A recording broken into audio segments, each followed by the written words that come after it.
Okay, welcome back, everyone. We're going to get started for our next morning speaker. It's not afternoon yet. And then at the end, just stick around for a minute, just for the lunch announcements. And we have our next speaker. He is zooming in for his talk. So at the end, if there are questions, if we have time, either I'll have you tell your question to me and I'll repeat it, or we'll do something to get it, because we have another room of people that are also trying to hear the questions. So our next talk is Street Trees, the Struggle for Survival, with Peter Del Tredici, PhD. Peter is a botanist specializing in the growth and development of trees. He retired from the Arnold Arboretum of Harvard University in 2014 after working there for 35 years in a variety of capacities, including director of living collections. He taught in the landscape architecture department at Harvard Graduate School of Design from 1992 through 2016, and the urban planning department at MIT from 2016 to 2019. He published over 100 scientific articles on a wide variety of subjects, including the ecology of and taxonomy of hemlocks, magnolias, and stewardias, my last name, the history of plant introductions from Japan and China, and the natural and cultural history of the ginkgo tree, my favorite tree. Since 2004, his research has focused on urban ecology and climate change, and in 2010, he published the widely acclaimed Wild Urban Plants of the Northeast, a field guide, by Cornell University Press. Please welcome Peter. Well, thank you very much, Donna, for that introduction. Can you hear me fine? Let's see, can everybody hear me? Are we ready to go? I'm not hearing anything from the audience. How about that? Okay, I'm just going to start. Is that right?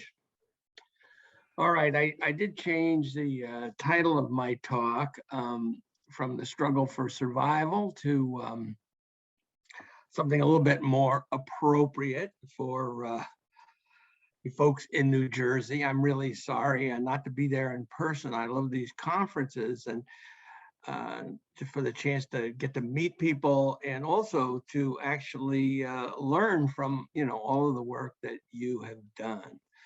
So this talk is intended to not only address the issues of people who are involved with planting trees at their local or community level, but also the contractors who are sort of doing the heavy lifting when it comes to tree planting, and the nurseries that produce trees. So I'm trying to accomplish multiple agendas with this talk to meet the needs of the various audiences that are in this room.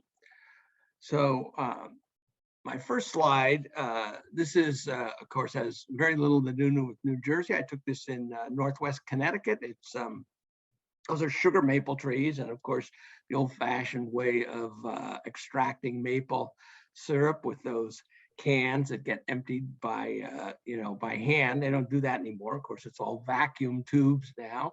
But the reason I'm showing this picture is these sugar maples are really what I would call character-defining elements. When you're in New England and you see this row of sugar maples, you're in New England. And street trees in an urban context, perform much of the same functions in terms of defining the urban character. So this is Commonwealth Avenue in Boston, and these saucer magnolias were planted in the 1960s. It was actually one person's idea. The neighborhood was in a rundown state, and she had this idea that we should, if everybody planted the saucer magnolia, we could that would change the whole character of the neighborhood. And in fact, it really did. So now this neighborhood in the late spring or mid-spring is really when these magnolias come into bloom.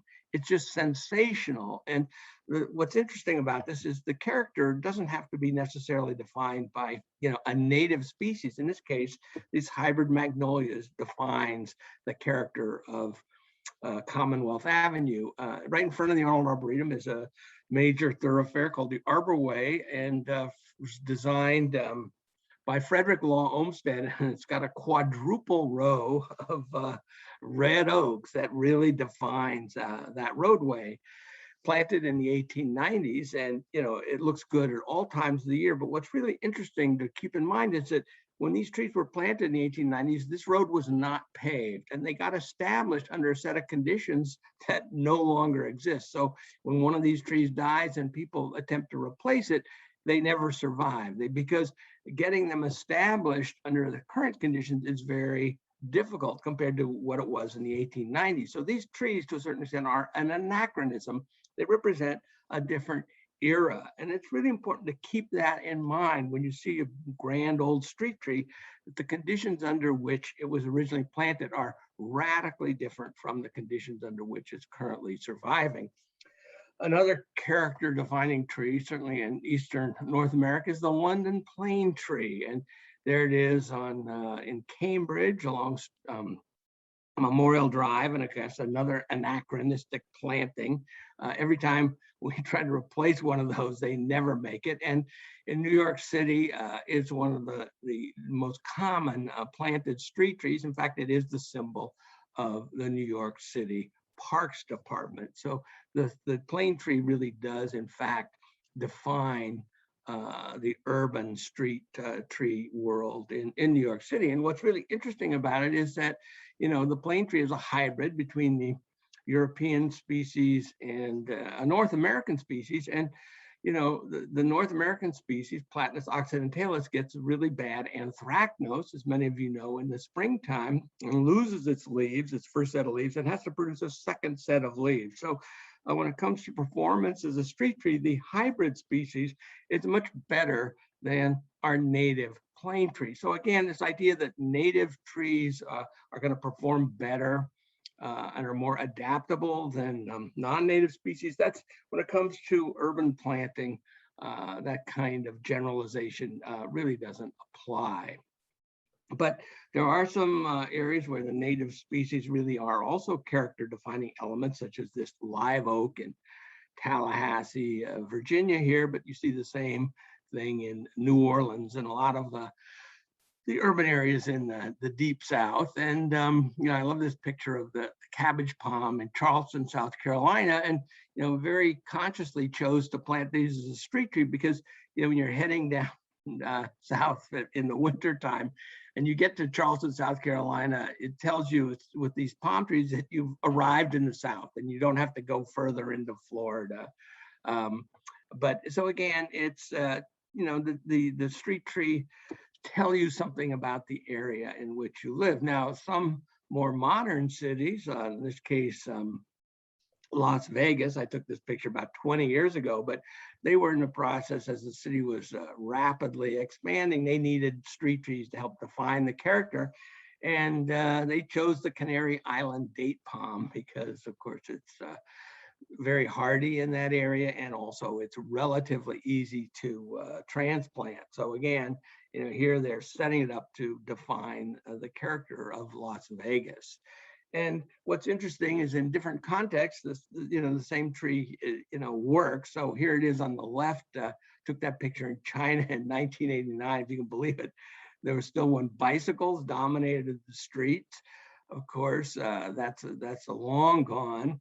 But there's the same camphor tree growing along the streets in Beverly Hills, Los Angeles. And so it's really, the same tree serving the same function, but in a very different context. So context really makes a huge difference when it comes to looking at urban trees. So everybody knows that, particularly now, trees have become a very hot topic as, for their role in mitigating climate change by absorbing CO2. But in this urban context, I'm of the opinion that the most important services that they provide are really not about mitigating climate change so much as helping make cities more livable for all of their inhabitants. And they do this by, of course, they provide, animals with food and shelter, all animals. They prevent erosion on slopes, stabilize streams, lakes, and riverbanks, improve air quality by trapping particulate matter, improve water quality and stormwater infiltration. This is very important. Reduce temperatures via shade production and transpiration. All trees, it doesn't matter where they come from, produce shade, transpire water, and lower urban temperatures. They improve people's mental and physical health by in a number of different ways.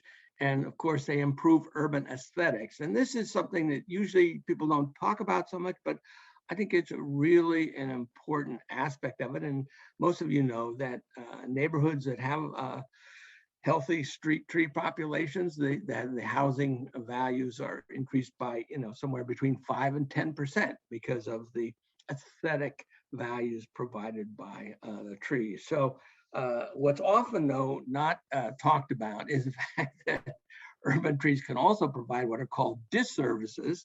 And I don't need to go into what those are, but you recognize them: lifting sidewalks, clogging sewer drains, damaging foundations, taking down power lines, and damaging property with storms, causing allergies, dropping branches, and growing where they're not wanted. So when one is calculating, the services that trees provide, one has to be aware of also the disservices, because those end up costing money as well. So this is where the idea of planting the tree in the right place is really important, because you want to minimize those disservices.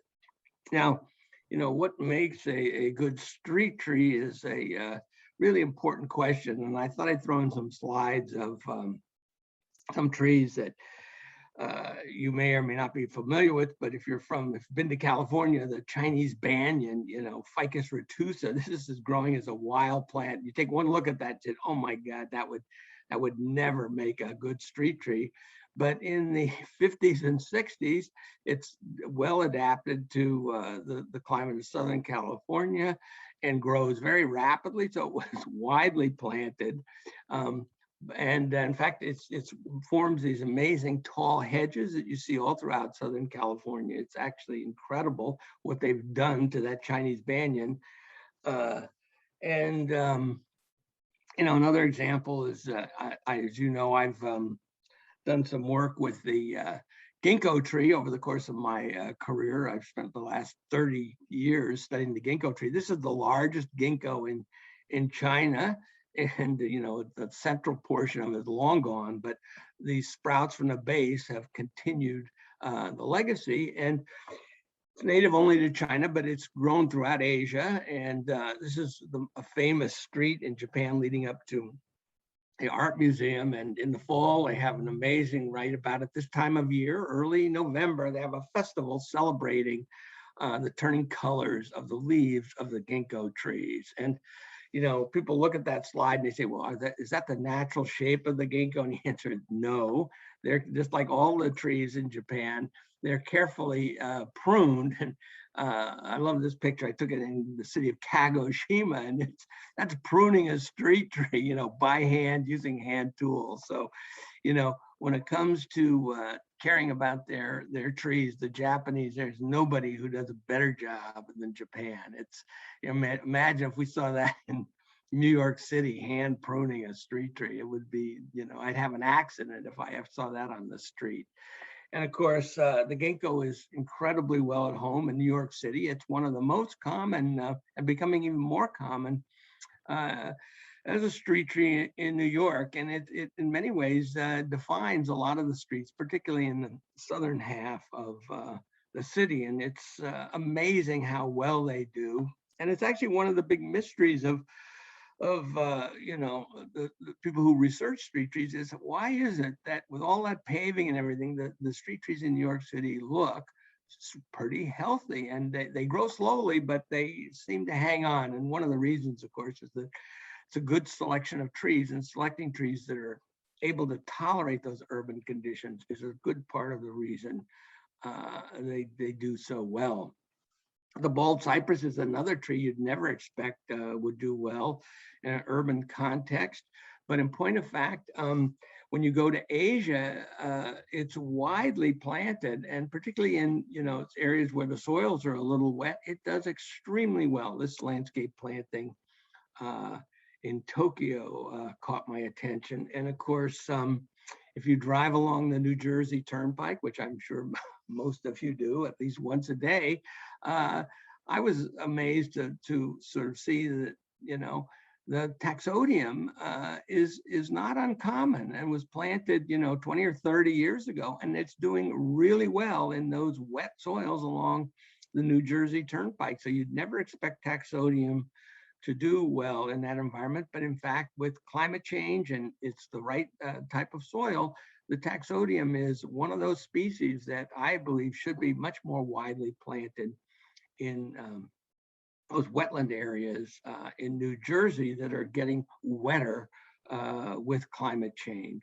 Now, this question of what makes a good street tree, first of all, it has a good form with what's called excurrent growth, which means the leader outgrows the lateral branches and produces a tree with a dominant central trunk. You'll want to clearly avoid any root suckering species. Native versus non-native, one hears a lot about using native trees for street tree plantings, as though the urban street is a native habitat. And people say that, native trees outperform non-natives, but the big issue for street trees is survival under existing conditions. That includes surviving pests and pathogens. So the basic message here, nothing is native to the city and all trees support wildlife. So yes, I want trees to help wildlife, but if the tree doesn't survive, it's not going to do anybody any good. Bottomland versus upland species. What's interesting is that most of our best performing street trees come from bottomland habitats that are periodically inundated with water, and they have heavy soil, so they're used to growing and relatively compacted soils with low oxygen levels.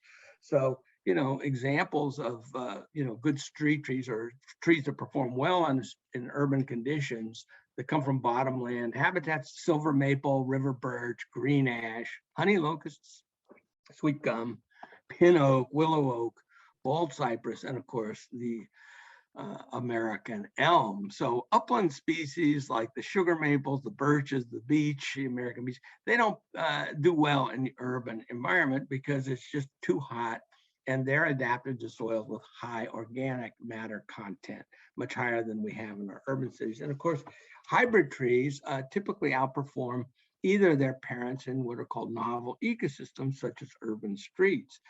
And these hybrids have been selected by nurseries for superior performance as street trees. And that's, of course, the London plane tree, the saucer magnolia, hybrid poplars, elms, yews, cherries, and crab apples. All of those species, and most recently, the hybrid elms, they do really well in the urban environment. And so this whole issue of native versus non-native, I just think it's a red herring. The issue is what is going to survive and what is going to live for more than 10 years on the street. Because if you're interested in climate change, if a tree doesn't live more than 10 or 20 years, it doesn't do anything for climate change. So if they're going to mitigate some of the problems we face from climate change, they have to live pretty much at least 20 years. So you've got to select the right species. And just because it was native, 200 years ago, doesn't mean it's native to the conditions that now exist in most of our cities.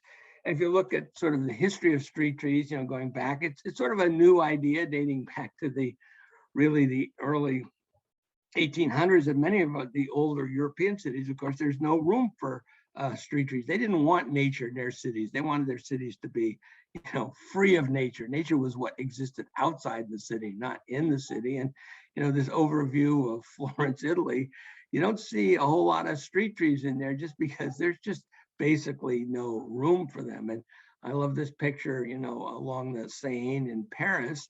It looks like there's street trees there, those poplars, but in point of fact, if you look at the next slide, they're planted below the level of the street along the river, and it's what's called the borrowed landscape. So they're functioning as street trees, but they're not really street trees because they wouldn't be able to survive on the street.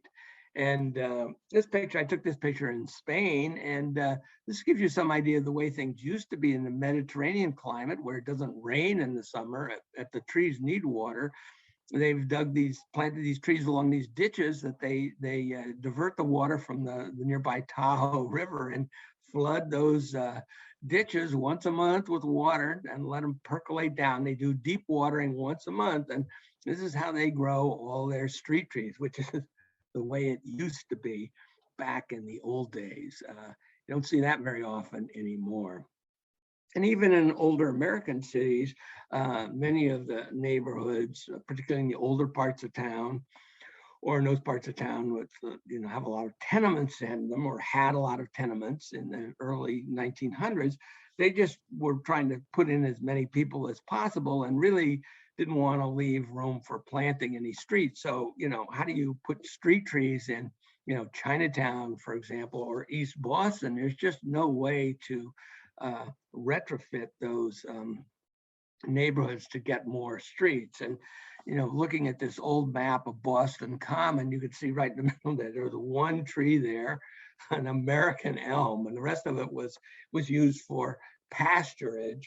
That's why it was called the Common. Anybody could graze their cattle there. So street trees are, and there's also that nice little alley there along the southern portion. Those, of course, would have been Lombardy poplars or something like that. But this is sort of goes the very origins of urban planting. And it wasn't on the streets, it was in these common areas. This is from 1796. And this is, 1914 comes along, and a lot of those old cow paths and end up getting formalized, the desire lines they're called, and then they're lined with American elms, which of course was a character defining species, not only for New England, but for much of the Northeast. And this picture from a postcard, Colchester, Connecticut, gives you some idea when, the elm was, at its peak, made up over 50% of all of the urban trees in the Northeast. And and that's, it just did really well. Or along this Blue Hill Parkway in Boston, a quadruple row of American elms. So it's no mystery as to why, when the Dutch elm disease appeared on the scene in the 1930s, the table was set and they could just move right down the line from one tree to the next, destroying them as they went. Now, there's no doubt that the American elm is a beautiful tree. It's a spectacular tree, and you still eventually, see grand specimens in the landscape, but not very often anymore. The tree on the right died about 10 years ago. The tree on the left is still alive, but it's being treated. It's injected to prevent Dutch elm disease. But we've sort of romanticized how great the American elm was, and we sort of forget its some of its not so good traits. Like I consider elm one of the all-time great sidewalk lifters. And of course, if you had an American elm in your yard, you can't grow anything else because its root system is so shallow. That's your only plant that you're going to have in your yard. Now, there is one cultivar of American elm that I think is fairly resistant to Dutch elm disease. It's the cultivar Princeton. I put this in here for the benefit of all of you from New Jersey. And this is a specimen of the Princeton elm that came from, of course, Princeton Nurseries, the Flemmer family. It planted in 1935. I took that picture in 1994, and it finally died in 1999. But when this was reintroduced in the 1980s, people discovered that it was resistant. They came to our specimen because this was one of the few documented specimens, and we provided scion material for bringing that tree back into cultivation. On the right-hand side, you see our propagator, Jack Alexander. Where his hand is, he's showing that's where the new growth started this year. And you can see one of the reasons elm was so popular, it grew 2 meters in 1 year. So, the American elm was a popular street tree. It was beautiful, but it also transplanted easily and grew very, very rapidly. Now, when the Dutch elm disease finally hit hard in the 1950s and 60s, it was a huge crisis for urban areas and the nursery industry. And the big question facing horticulturists is, what do you use to replace the American elm? And that is, it wasn't clear right away, but over time, it was the Norway maple that was selected mainly because it wasn't as big as the American elm, and also it was highly salt tolerant. Of course, salt is a major environmental factor in the urban environment. And if you can't survive the application of salt, you're not going to make it on the street. It increases soil compaction, decreases water availability, interferes with cation exchange. That makes it harder to pick up nutrients, and it elevates soil pH. But what people didn't realize in the 50s and 60s is that the Norway maple was so well adapted to the urban environment that it began colonizing the areas adjacent to the roadways, and essentially, you know, escaped cultivation and is now considered to be a highly invasive species. The Zelkova serrata was also considered to be a good replacement for the American elm, but in fact, it's got the same form, the same shape as the American elm, but it's much smaller. So when people planted the Zelkova and they looked at it and said, well, I don't like it. It's nothing like the American elm. It's not so big.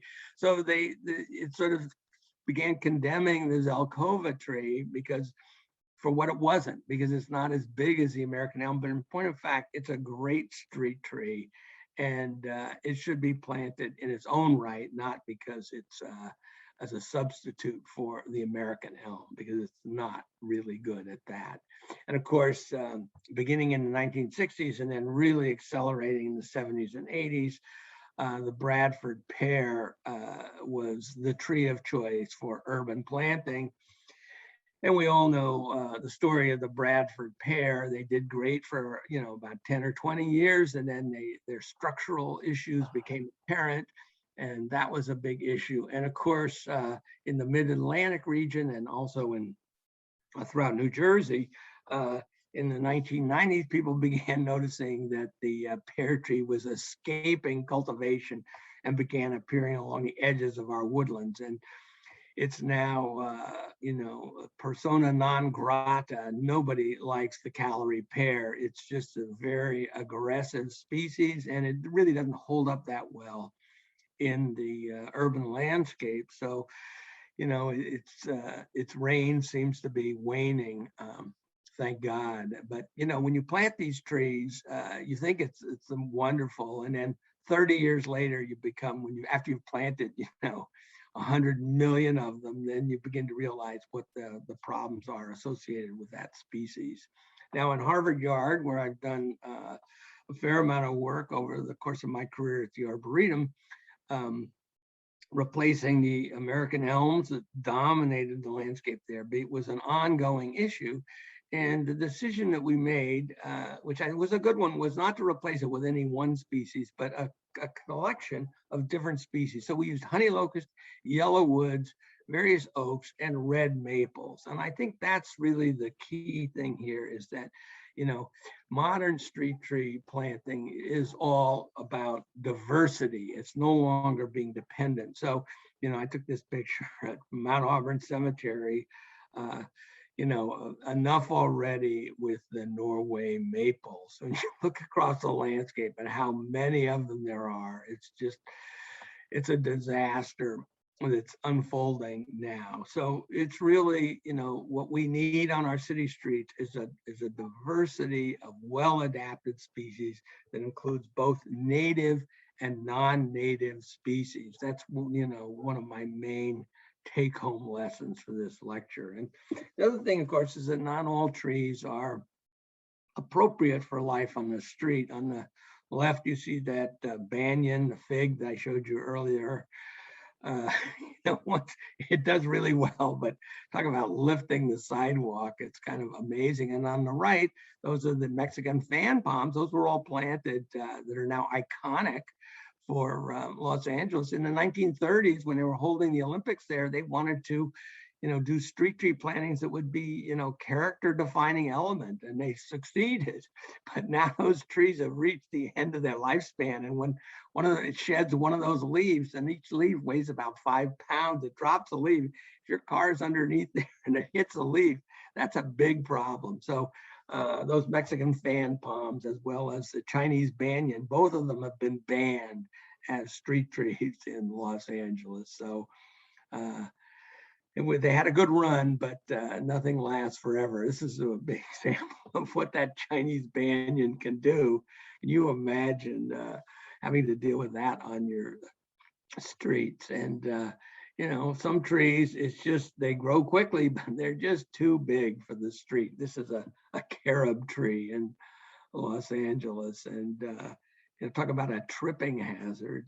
There it is in real life. And, you know, the first, actually, the Lombardy poplar was the first street tree planted widely in North America, beginning in the 1820s, basically. But Skylanthus followed shortly. And of course, people loved it because it grew very quickly and it was easy to propagate from root pieces. So, you know, these are some old Ailanthus that, you know, you still see in the landscape on the left in Pennsylvania, on the right, on the campus of Boston University. Of course, they cut that tree down, but those were planted specimens. But of course, if you cut it down, but you don't rip out the root system, you get all this root suckering. So, you know, nobody has planted an Ailanthus tree in New York City, I don't think in 100 years, but, you know, it still is one of the most common trees in the city because of its persistence as a root sucker. So Ailanthus is not, you know, it doesn't make a great street tree because of this, its tendency to root sucker. So that's a very important thing to take into consideration when you're evaluating street trees. Now, the other thing we know is that when you put the trees in those meter square tree pits, like you see on the left-hand side, that in many cases is a death sentence for trees. And you can see that the sugar maple on the right-hand side, the private property side of the sidewalk, has done extremely well. And this is a, you know, a whole street without street trees, but they've got sugar maples planted on the private property side of the sidewalk. So that's actually a big help because it really provides access to, you know, water, soil, mineral nutrients that the trees really need in order to survive. So just moving the trees 6 feet over is makes a huge difference in their performance. And there's no legal reason, if you can get the homeowner's permission to do that, the liability issues aren't any different if it's a, you know, if the city takes responsibility for the tree, regardless of it's on the private property side of the sidewalk or in the public right of way. But that's a huge difference for street trees. And these magnolias I showed you right at the beginning on Commonwealth Avenue, the reason they've done so well is they're not planted in the street. As street trees, they're planted, you know, in the private property, the small little postage stamp front yards that characterize this part of Boston. The only street tree there is an American elm that has since been removed. But even when you do plant trees on the private property side of the street, like this is in Princeton, took this picture in Princeton, New Jersey, this row, the double row of tulip poplars, it's really beautiful, but tulip poplars are big trees. And, you know, even though they're planted in the right place, they're still a little big for the situation in which they've been planted. Now, the other thing that, you know, I'm sure all of you are familiar with, and you see this all over the place, and what I like to call ghost trees that haunt the streets of Boston. And, you know, it's appropriate for Halloween. And you look at all that infrastructure there, and, you know, I'm of the opinion that there's more ghost trees in Boston than there are real trees when you actually count. And I call them the black hole. It becomes a big issue. You put all this incredible infrastructure, and then the trees do manage to survive. Then what are you going to do with all that infrastructure? And you know, there's a lot of little things that need to be done. This is in the town of Watertown, Massachusetts, where I happen to live, and you can see those cutouts there. That's where street trees used to be. And you know, because the town is a little bit cheap when it comes to infrastructure, they never put any curbs in. And so people are parking on the sidewalk, and when one of these old street tree dies, they just pave right over it.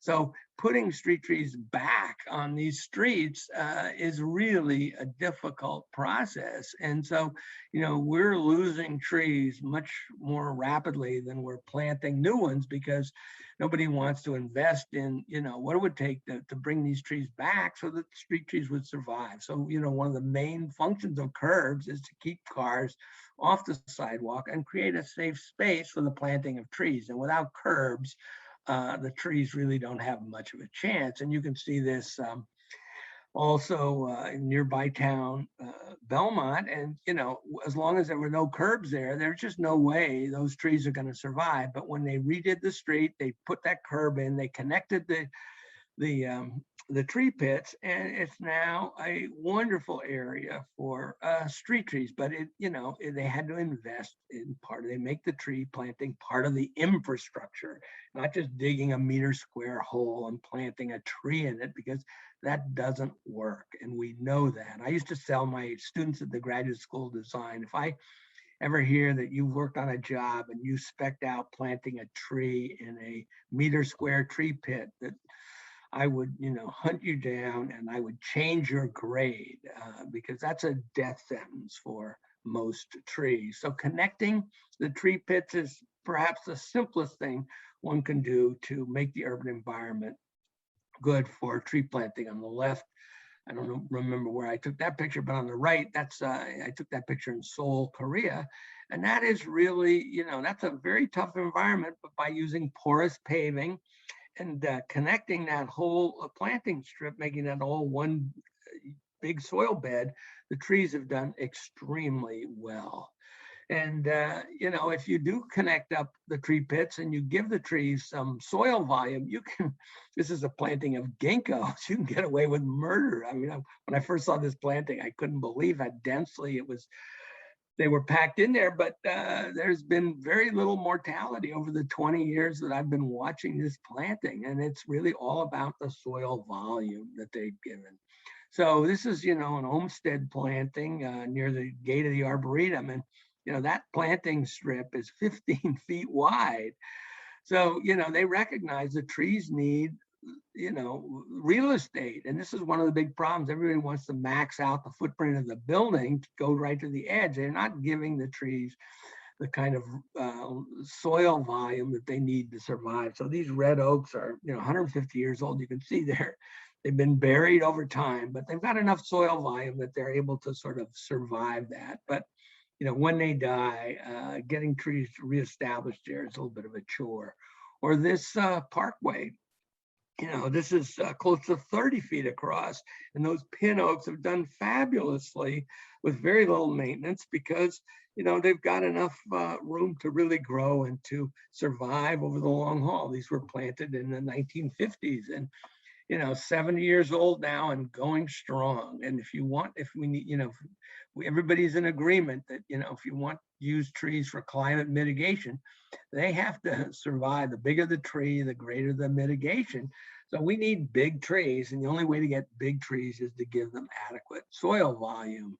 And if this is in PepsiCo, New York State, they've got a lot of money there. So of course they can afford to do the proper planting, but these oaks are going to survive very well. And, took this picture in Spain with these plane trees, but again, redefining how the relationship between, the trees and the property, not putting them in the strip between the sidewalk and the street, but moving them over, creating a strip on the other side, really ensures longevity for trees. And here's a little more creative way of doing the same thing.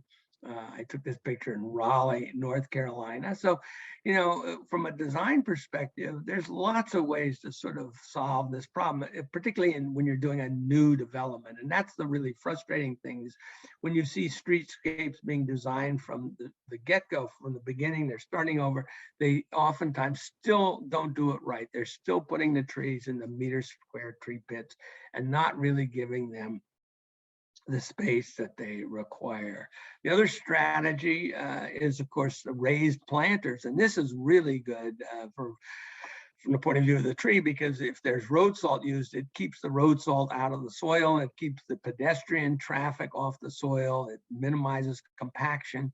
And you're giving the trees adequate soil volume. So this is, if you can afford it, this is really makes a huge difference. And this is in Harvard Square. These honey locusts were, raised planters, which gives them more soil volume, provides seeding for people in the area, and it keeps the road salt off of the root system of the tree. So these raised planters are really something that you know, they are a little bit more expensive up front, but they pay big dividends over time. You all know the old adage about a $5 tree and a $10 hole. My mother used to always talk about that. Well, in today's world, it's now, you know, particularly in the dense urbanized downtown areas, that we're talking about a $500 tree and a $10,000 hole, because you've got so much infrastructure. There's no real, you're not just digging a hole and planting a tree anymore. Usually it's on top of some underground structure. So you've got to deal with all the drainage and electrical lines and everything like that. So putting trees in dense urban areas is a real challenge, not only from a horticultural point of view, but an engineering perspective. These tree pits have to be intensively engineered. And these friends of mine at Boston University, you know, have been comparing the growth of trees in urbanized areas versus non-urbanized areas, the Harvard Forest, and it's about 60 miles west of Boston. And they found that urban trees actually grow faster than trees in the rural Massachusetts. And the way they put it is, urban trees live fast and die young. And so you can see I highlighted on one of their graphs that the trees in rural areas, their DBH growth in centimeters per year was 0.21 in the rural areas. In the urban areas, they were growing at 0.78. This is almost 4 times as fast. But the mortality rate in urban trees was roughly 3 times higher than it was for in the rural areas. So urban trees, actually, there's a lot of things about the urban areas that stimulate trees to grow faster, warmer temperatures, more nitrogen deposition, and so on and so forth. But they definitely don't live as long. And the reason they don't live as long typically is because they don't have adequate soil volume. So one of the you know, the major issues facing urban trees now, beginning, you know, starting about 20 years ago, is that a lot of trees are not, they're planted on top of structure. They're not planted in soil. So, you know, digging a hole and putting a tree in it is not what happens anymore. So it's these rooftop gardens that are really what it's all about. And if you've driven up the West Side Highway, you've seen this water treatment plant in New York City and this amazing rooftop landscape on the, you know, Upper West Side that provides incredible parkland for the people in the neighborhood. And of course, this is the reality of tree planting these days. It's really more about engineering than anything else, and making sure that you get the right soil type. So this is the, you know, the High Line, the famous High Line. It's supposed to be, you know, so sustainable, but this is, you know, they're building, this is the second section here, but there's no, you know, the soil that's required has to be completely engineered. The plants are carefully selected, and it's the most maintenance intensive landscape in New York City. When you look at the cost per square foot to maintain it, it's totally artificial landscape. So a lot of the, you know, planting in urban areas, this is what it's become. It's not your grandparents' horticulture. It's a whole new thing. And this is, you know, a pedestrian mall. I took this picture in Ithaca, New York, with famous Cornell professor Nina Bassuk, who was one of the pioneers of what's called structural soil. The idea is putting this gravel-like mixture, some soil, various little bit of soil, mostly gravel with a little hydrogel mixed in, and you can, you know, put sidewalks on top of it. But certain tree species are able to exploit that extra soil volume to expand their root system, and so it provides a way of providing extra soil and you know, space for growing in densely paved urban areas. You know, talk about you know, a $500 tree and a $10,000 hole. The city of New York has, you know, plans for using street trees for dealing with stormwater management, and sort of using the street tree pit as a venue for collecting water and then shunting it off to get rid of excess stormwater. So that $10,000 tree pit very quickly becomes a $50,000 tree pit when you start really integrating tree planting into urban infrastructure. Or, this is the 9/11 memorial in, Ground Zero in New York, and there's over 500 swamp white oaks planted there. And you look at that, and it's kind of an amazing planting.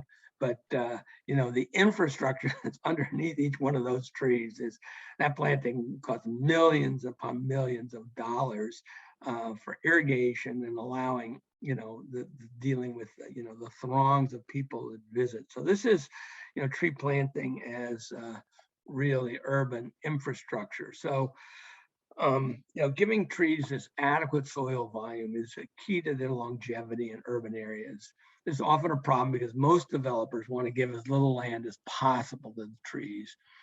Over the past 40 years, several systems have been developed to make the space under the sidewalk available to trees and minimize soil compaction. These are called structural soils, and they remain porous even after being compacted to support pavement. Other systems involve suspending the pavement over the planting area, filling it with loam. And those are sort of the two options that one has when planting trees on top of urban infrastructure. And I'd love to say more about this, but that would be a whole nother separate lecture, and it's really a very technical subject. But yes, you can plant trees in this densely paved urban areas, but it really it's very expensive, and it requires a lot of technology. And I just wanted to sort of end with a few slides to talk about some of the other issues about street trees that you probably deal with outside of the urban areas, as many of you come, is the conflict between trees and wires. I used to say to my students, rule number one before you plant a tree is look up. If there's wires overhead, don't plant the tree there. Oh, I went backwards. I wonder what happened with that. Let's see. There we go. Went the wrong way, but we all seen these trees that the power company cut. And, we know that when there's a big ice or windstorm, these are the trees that break apart and take the wires with them. There's always some creative pruning techniques, but again, they're interesting to look at, but over time, they cause nothing but problems. Pollarding the trees like this they've done in Spain. Yes, you can do this, but this requires pruning every single year in order to keep the trees from interfering with the wires. And I love this picture. I took this picture actually in Cuba, and this is a ficus, I think a ficus benjamina, the weeping fig tree, pruned so it's totally under the wires. Actually serves as a bus stop for that group of tourists. But so you can be creative about this issue of trees and wires, but the real solution is either don't plant the trees there or select trees that will essentially have a spreading growth habit and will essentially not interfere too much with the overhead wires, like this Japanese maple. And of course, the ultimate solution, I'm originally from California. When I first moved east and, visited New York City, I couldn't figure out why New York looked so different, to my eye. And it took me a while to figure out there's no wires in New York City.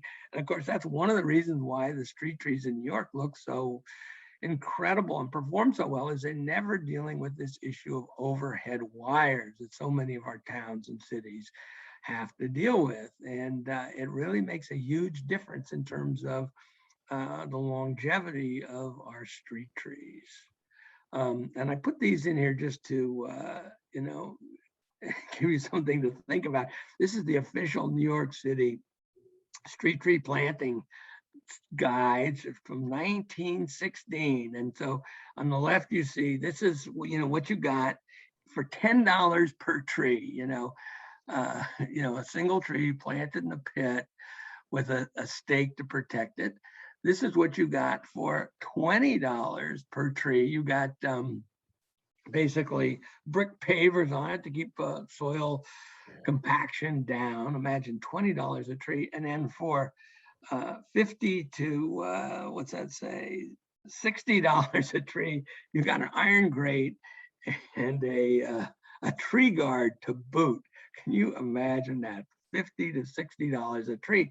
And this was the official New York City planting guide. What's interesting is you still see this type of planting, these tree guards, but you know, you can see one of the tree guards is empty there. The tree died, but the guard is still there. And then of course there's a tree guard. The tree has outgrown the guard and begin producing extra tissue, trying to minimize the damage caused by the guard rubbing against the tree. So, you know, they're great when they're young, but then over time they can become problematic. And I took this picture about 5 years ago in Boston. This is a planting of ginkgos, and you notice that guy in the corner there in the background scratching his head. And I always ask my students, what do you think the function of these tree guards is? Why are people still planting using tree guards? And they say, oh, we'll keep people from chaining their bikes. There are all these reasons, but nobody actually has ever given me a good reason. And if you look at the history of tree guards, what's really interesting is that this is a book from 1903. The necessity for some protection is readily apparent on examining trees from the curbstone side and observing the large number of which the bark has been gnawed by horses. So the actual purpose of the tree guards from an evolutionary point of view was to protect the trees from horses. But then it became, this is the way you should plant trees. And even after the horses are gone, we're still using tree guards. It's a total anachronism. It makes no sense in the world today, and there's absolutely no need for it whatsoever, yet we still do it. And it's crazy about, you know, a lot of the way we plant trees, particularly the space, putting them between the sidewalk and the street. It might have made sense, you know, 100 years ago, but it really, in today's world, like the tree guards, it doesn't make a lot of sense today. And we really have to think about, you know, how can we get our trees to survive longer so that they're actually contributing to making the environment more livable. So my last slide here, the take-home message is growing street trees has more to do with good horticulture than ecology. Okay, the urban environment is nothing natural about it at all. If you're gonna grow plants in it, you want trees to grow, we have to grow them, we have to plant them, we have to take care of them. It's not about you know, native species and restoring what used to be here. You know, the trees in the city, they're not going to survive unless we take care of them. Select species based on their ability to tolerate existing site conditions rather than where they come from. Nothing is native to the city. Climate change plus increased pressure from introduced pests and pathogens has dramatically shortened the list of reliable street trees. We need all the help we can get to expand this list, including hybrid species. And I mean, this is actually a crisis. The number of tree species that do well in the urban environment, particularly on the street, that list is getting shorter because of, you know, we don't like this species because it's invasive. We don't like this species because there's too many pests and pathogens that kill it. And that list is not growing. So this idea that we're only going to plant native species on the street, it just is, it's a crazy idea because it doesn't acknowledge the reality of what's happening in the world we live in today. Trees, of course, I've said this many times, need adequate soil volume to survive. So you've got to make the tree pits as big as possible and connect them when possible. And of course, better to plant 1,000 well-maintained trees than 2,000 you don't take care of. Trees need to grow at least 10 years before they provide significant ecological services, but they won't survive this long if you don't take care of them. So, you know, always get the 2-year guarantee. That's my basic advice. And soil compaction from traffic and people is a big killer. And you've got to do everything possible to keep people off the tree root zone. So, you know, I'd love to have a t-shirt on this, give me drainage or give me death. That's really what it comes down to for starting to grow street trees in the urban environment. So that's my last slide. And I don't know, Donna, if, oh, I don't want to go there. You know, if we have time for questions or how you want to move on from this now that I've finished my talk. Yeah, can you hear me? Yes, I can hear you for Okay, sure. this is Liz. Hi, how are you? Thank you, Dr. Oh, good. Tredici. There you are. We're Okay. good. Oh, can I not Yeah, move? I can see you for sure. I Okay. can see you fine. So we'll try to take some questions. Does anyone, we'll see how this works. Any questions? Everyone's scared of the video. I have, yeah, go ahead.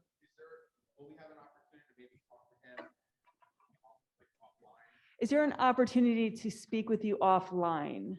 Are you giving out your personal information? My Personal Zoom call. Well, actually, I have a website, peterdeltredici.com, which is about, I built that to publicize my book, and you can get in touch with me. Send me a note by just Googling peterdeltredici.com. That's all one word. So I'd be happy to answer anybody's queries that come in through that. Okay, great. Anyone else? Yes.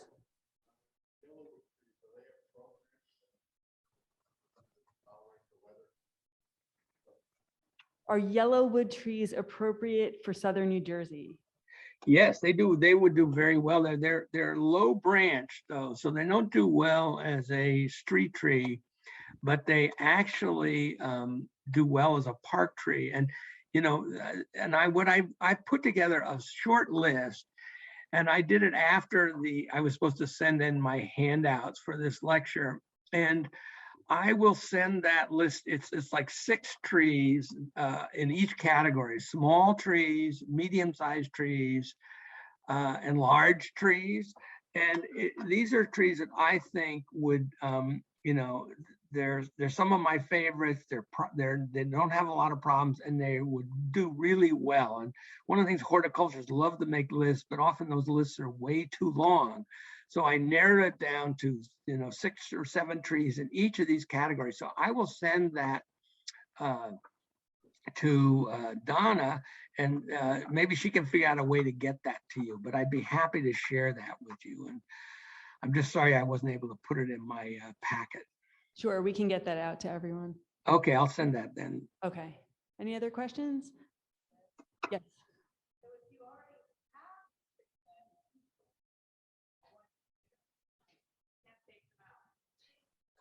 If you already have tree pits and you can't take them out and you're stuck with them, what can you do with them? And I guess I'd follow up with that is if you have a big stump in a tree pit, how to replant in that area? Yeah. Okay. Did you get that question? Why don't you repeat it for me? So if you have an existing tree pit already and there's a stump in it, or how do you reuse the tree pit? It's really tough. I mean, if you have a big stump, and you have to grind the stump, and then you have to, wait a year or two for that to begin to break down. But if you grind it, that whole process goes much more quickly. And, it just delays the process, but you can't really remove the stump without ripping up all the sidewalk. I mean, if you are stuck with one of the reasons why the Norway maple is such a, popular street tree, or was, I should say, is that it is one of these trees that it forms girdling roots. So the roots just keep going around in a circle, and it hits the impervious surface around the edge of the tree pit. So it's able to exploit all of the soil within that volume of that meter square tree pit. Not all trees can behave that way. So you often find these girdling roots on these Norway maples because they've got nowhere else to go, and they just start, choking the stem to death. So you need trees that, have root systems that are capable of doing that. But ginkgo is another tree that it grows relatively slowly, but it's quite drought tolerant. So, if all you've got is a meter square tree pit, you need to use trees that are, pretty drought tolerant and can live within the means provided by that meter square of soil. Good. Okay. Anyone else? Okay, I think we're good. Thank you so much, Dr. Tredici, and we'll see you tomorrow, I think. Yeah. All right. Well, thank you. You're more than welcome. Okay. Thank you, everyone. Just a few instructions. We have lunch next. We'll meet back here at 1 o'clock. If you need LTE or LTCO credits, you'll need to be in the other room this afternoon. If you need pesticide credits, just check at the desk to see which room you need to be in for that. Otherwise, we'll meet back here after.